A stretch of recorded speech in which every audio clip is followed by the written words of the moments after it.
से 500 वर्ष पहले चल करके नाथद द्वार में विराजमान हो गए, उदयपुर के पास। बीच में रुकते रुकते आए ठाकुर जी जगह जगह। तो रसोई घर निर्माण हो रहा था, तो गोसाई जी ने सबको निवेदन किया कि भाई सब ब्रजवासी अपने घर में अपरस में सामग्री बना करके लाओ, और एक एक दिन एक एक घर की सामग्री ठाकुर जी को भोग में जाएगी जब तक रसोई निर्माण हो रही है। नया नया ठाकुर जी विराजमान हुए नई जगह, तो जब तक रसोई बढ़िया सिद्ध ना हो जाए तब तक वैष्णव अपने घर से अपरस में सामग्री लाओ, ठाकुर जी का भोग लगे। तो एक दिन एक वैष्णव की सेवा आ गई। अब वो बेचारा इतना गरीब था कि उसके घर में सामग्री नहीं। अच्छा, ठाकुर जी को इतनी ऐसे तो कटोरीन में सामग्री थोड़ी जाती है, पूरे बड़े बड़े महाराज भगोना भर के सामग्री जाती, और श्रीनाथ जी को जो भोग लगता वही भोग फिर सारे वैष्णवों में बंटता। उसके यहां सेवा तो थी नहीं, सामग्री नहीं थी, ना धन था।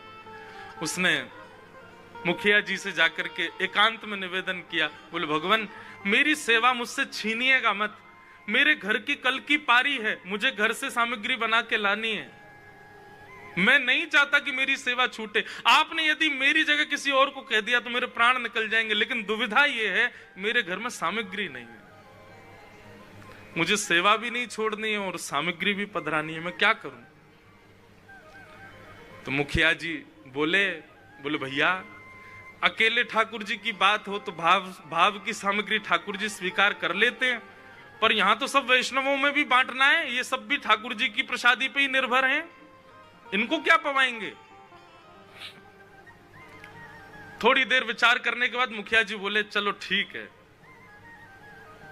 श्रीमद वल्लभाचार्य जी महाराज कहते हैं भाव की सामग्री ठाकुर जी स्वीकार करते हैं, तो कल तुम एक काम करना, भगोने जो तुम्हारे यहां भेजे गए ना मंदिर से इतनी इतनी सामग्री बनाने के लिए, उनमें भाव रख लेना, और भाव रख के पत्तल से ढक करके भगोने भेज देना, और बिल्कुल मन में ये किंचित भी भाव नहीं आना चाहिए कि भगोने खाली हैं, उनमें सामग्री का भाव रखना पूरा।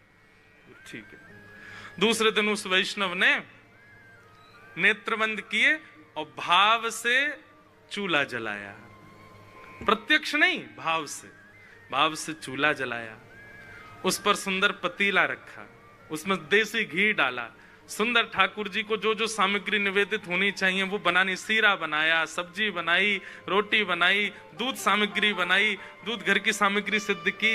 इस प्रकार से ठाकुर जी के लिए बहु व्यंजन, जितने पात्र आए थे उतने पात्रों में भाव से सामग्री बना रहा था। प्रत्यक्ष में वो पात्र सारे खाली हैं, लेकिन भाव ऐसा रख रहा, आहा क्या केसर की सुगंधी आ रही है, अरे भैया कितना सुंदर हलवा सीरा बनो ठाकुर जी के काजे। दूसरे पात्र में कढ़ी डालो, ओ हो कैसी गाढ़ी गाढ़ी कढ़ी आई है ठाकुर जी, वहां में कैसे पकौड़ा तैर रहे हैं, आहा कितनी बढ़िया लग रही है कुछ भी नहीं।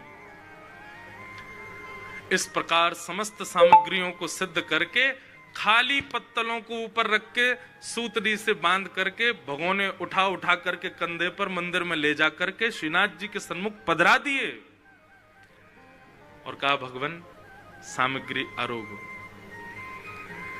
गोसाई जी ने पत्तल सब हटा दी, कपाट बंद करके ठाकुर जी का भार चिंतन करने लगे। मुखिया जी के भी नेत्र सजल हैं, उस सेवक के भी नेत्र सजल हैं, ठाकुर जी आप सेवा स्वीकार करना। सेवक के मन में एक बार भी किंचित भाव नहीं आया कि सामग्री बर्तनों में खाली है, कुछ भी नहीं है, ऐसा भाव ही नहीं आया। उसको लगा वास्तव में है। वो तो जब बाहर बैठा था तो गोसाई जी से बार बार कहे आप सुन रहे हैं, चटकारों की आवाज आ रही है, भीतर से ऐसा लग रहा है ठाकुर जी उंगली चाट रहे हैं, बीच बीच में सुगंधी कड़ी की आ रही है, ऐसा लग रहा है ठाकुर जी कड़ी पा रहे हैं। गोसाई जी को लेकिन संशय होने लगा, बोले कि खाली पात्र हैं भैया जन कहा होएगो आज।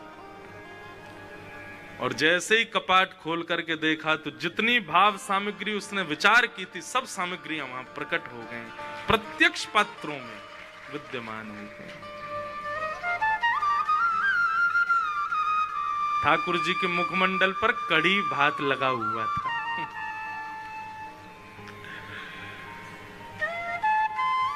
ये है अर्चन भक्ति। सामग्री कितनी महंगी है, सामग्री कितनी विशिष्ट है, ये जरूरी नहीं है, आपका भाव कैसा है। और भाव निर्मित तब होगा जब श्रवणम कीर्तनम स्मरणम पाद सेवन, ये 4 भक्ति जीवन में आएंगे। मतलब सब भक्तियां आवश्यक है, तब अर्चन भक्ति। अर्चन भक्ति पर जोर मैंने इसलिए दिया क्योंकि लोग सेवा को ही सब कुछ मान लेते हैं, बाकी के भावों को उतना प्रधानता नहीं देते। ऐसा नहीं।